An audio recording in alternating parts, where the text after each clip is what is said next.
Hi friends, ఈరోజు simple tasty egg పొరుటు తయారు చేసే విధానం షేర్ చేయబోతున్నాను. తప్పకుండా ఇదే విధంగా ఒకసారి ట్రై చేయండి. చాలా అంటే చాలా టేస్ట్గా ఉంటుంది. ఇది రోటీ, పుల్కా, చపాతీలోకి, రైస్లోకి అన్నింటిలో కూడా చాలా అంటే చాలా టేస్ట్గా ఉంటుందండి.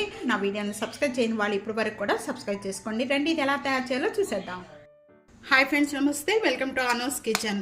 ఎగ్ పొట్టు తయారు చేసుకోవడానికి ఎప్పుడు కూడా మనం అనేది ఎక్కువగా తీసుకోవాలి, ఉల్లిపాయ తక్కువగా తీసుకోవాలండి. అప్పుడే ఎగ్ పొట్టు చాలా అంటే చాలా టేస్ట్గా ఉంటుంది. అన్నీ కూడా ఒక బౌల్లో వేసేసుకోవాలి. ఇలాగా 2 టేబుల్ స్పూన్ నేను సాల్ట్ యాడ్ చేస్తున్నాను. 2 table spoon red chilli powder, నేను 1/2 టేబుల్ స్పూన్ పసుపు యాడ్ చేస్తున్నాను. ఇవన్నీ యాడ్ చేసిన వెంటనే కూడా మనం ఈ పసుపు, కారం, ఉప్పు ఇవన్నీ కూడా ఎగ్స్లోనే యాడ్ చేసుకోవాలి. యాడ్ చేసుకొని మొత్తం బీట్ చేసుకుందాం. వేసిన వెంటనే కూడా సైడ్ పెట్టేసుకుందాం. ఎగ్ పొట్టు తయారు చేసుకోవడానికి నేను ఇక్కడ 4 టేబుల్ స్పూన్ ఆయిల్ యాడ్ చేస్తున్నానండి. పొరుట్లో ఎక్కువగా ఆయిల్ పడుతుంది, అప్పుడే చాలా టేస్ట్ వస్తుందండి. ఇక్కడ ఎండుమిర్చి ఈ విధంగా పీసెస్ కట్ చేసి వేస్తున్నాను. ఒక 1/2 టేబుల్ స్పూన్ జీరా, 1/2 టేబుల్ స్పూన్ ఆవాలు. ఈ పచ్చిమిర్చి అండా పొరుట్లో ఎక్కువ వేసుకుంటే చాలా టేస్ట్గా ఉంటుంది. నేను 4 పచ్చిమిర్చి తీసుకున్నాను.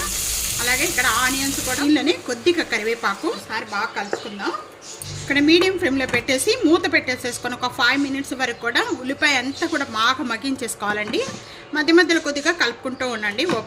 3 మినిట్స్ అయిపోయిన వెంటనే ఇప్పుడు ఓపెన్ చేద్దామండి. ఉల్లిపాయ ఇంకా పచ్చిగానే ఉంది. బాగా మగ్గిన తర్వాతే మనం ఎగ్ అనేది వేసుకోవాలి.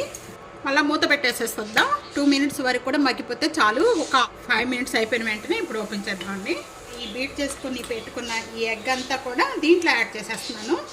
ఈ విధంగా కలుపుకున్న వెంటనే కూడా ఇంకా మళ్ళీ లో ఫ్లేమ్లో పెట్టేసేసుకొని మగ్గించేసుకుందామండి. కలుపుకున్న వెంటనే మీకు ఏది సరిపడిపోయినా వేసుకోవచ్చు. ఇప్పుడు నేను మూత పెట్టేసేసుకొని మళ్ళీ ఒక 2-3 మినిట్స్ వరకు కూడా మగ్గించేసుకోవాలి. 2 మినిట్స్ అయిపోయిన వెంటనే ఇప్పుడు ఓపెన్ చేద్దాం. ఇంకా దించే ముందు కొద్దిగా కొత్తిమీర యాడ్ చేస్తున్నాను. ఎగ్ పొట్టు రెడీ అయిపోయింది. సర్వింగ్ ప్లేట్లో తీసుకుందాం. కష్టం ఇదే విధంగా ఒకసారి ట్రై చేసి మీకు ఎలా ఉందనేది నాకు కామెంట్స్లో తెలియచేయండి. ఫ్యామిలీతో, ఫ్రెండ్స్తో వీడియోని షేర్ చేస్తూ వీడియోని లైక్ చేస్తూ ఉండండి. ఇంకా ఎన్నో రకాలైన వంటకాల కోసం టీ.ANU'S కిచెన్ సబ్స్క్రైబ్ చేసుకోవడం మర్చిపోదు. ప్రక్కనే ఉన్న బెల్ ఐకాన్ ప్రెస్ చేయండి. Thank you for watching.